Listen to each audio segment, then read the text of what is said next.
రామలక్ష్మి వాళ్ళందరూ భోంచేస్తూ ఉంటే ముందుగా ఆ పాము ప్రమీల కాళ్ళ మీదుగా వెళ్తూ ఉంటుంది. "ఏంటి అస్మిత, తింటున్న దానివి తినకుండా నా కాళ్ళు ఎందుకు గోకుతున్నావు?" అని పాము వెళ్తూ ఉంటే అస్మిత గోకుతోందని ప్రమీల నిలదీస్తూ ఉంటుంది. "నేనెక్కడ గోకాను?" అని అస్మిత అరుస్తూ ఉంటుంది. ఇక తర్వాత ఆ పాము అస్మిత కాళ్ళ మీదుగా వెళ్తూ ఉంటే సూర్య తన కాళ్ళని గోకుతున్నారని అస్మిత సిగ్గుపడుతూ ఉంటుంది.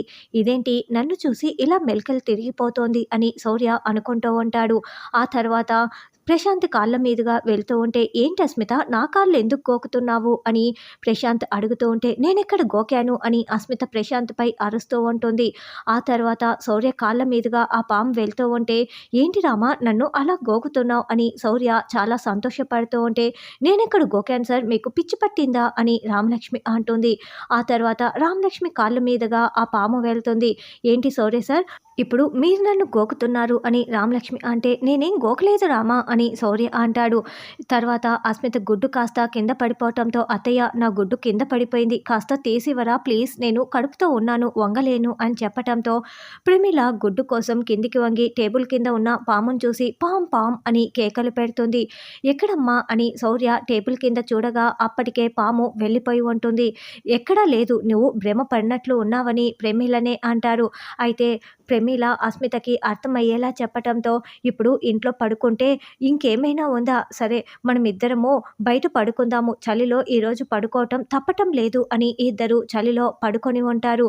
తరువాత రామలక్ష్మి ఆ కాలిపోయిన ఇంటి నుంచి తీసుకొచ్చిన ఫోటోని, ఉత్తరాలని చదువుతూ ఉంటుంది. ఆ ఉత్తరంలో ప్రియమైన గంగాధర శాస్త్రికి ఆశీర్వదిస్తూ రాయినది, "నువ్వు అర్చకత్వం చాలా బాగా చేస్తున్నావా? నేను అర్చకత్వం వదిలేసిన తర్వాత ఆ బాధ్యతలు నీ మీద పడిపోయాయి. మీ అమ్మ చనిపోయిన తర్వాత నేను అర్చకత్వం వదిలేసి తీర్థయాత్రలకి వెళ్ళిన విషయం తెలిసిందే కదా. నువ్వు ఏం మర్చిపోయినా మర్చిపోకపోయినా మీ అమ్మ చనిపోయిన రోజున సమాధి దగ్గర దీపం పెట్టటం మాత్రం మర్చిపోకు.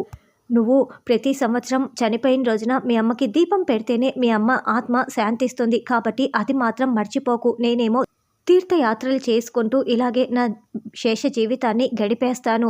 ఇట్లు ఆశీర్వదిస్తూ మీ నాన్న రాయినది విశ్వనాథ శాస్త్రి" అని ఆ లెటర్‌లో ఉంటుంది.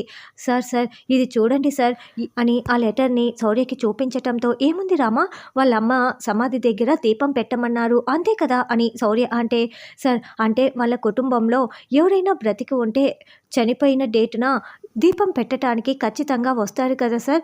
ఈవిడ చనిపోయిన డేటును చూసారా? ఇది ఇంకో 2 రోజుల్లో వస్తుంది.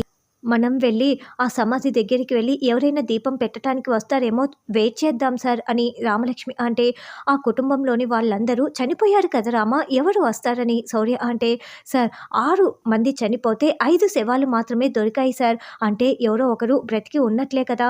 ఒకవేళ వాళ్ళు నిజంగా బ్రతికి ఉంటే ఈ డేట్‌న ఖచ్చితంగా దీపం పెట్టటానికి వస్తారు సార్. మనం ఆ సమాధి దగ్గరికి వెళ్దాం" అని రామలక్ష్మి అంటే, "కానీ ఆ సమాధి ఎక్కడ ఉందో తెలుసుకోవటం ఎలా రామా" అని శౌర్య అంటాడు.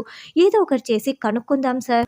అన్యాయంగా అర్చకత్వం చేస్తున్న బ్రాహ్మణుల కుటుంబాన్ని అలా కాల్చి చంపేశారు సార్. మనం దీని వెనుకున్న నిజాన్ని రాబట్టాలంటే ఖచ్చితంగా మనం కనిపెట్టి వెళ్ళాల్సిందే" అని రామలక్ష్మి చెప్పటంతో, "అలాగనని" శౌర్య అంటాడు. తర్వాత పార్వతి రఘురాం కుర్చీలో కూర్చొని ఊగుతూ ఉంటే రఘురాం షాకింగ్‌గా చూస్తూ ఉంటాడు. ఆద్య చాలా సంతోషంగా సంక్రాంతి ముగ్గులు వేస్తూ ఉంటుంది.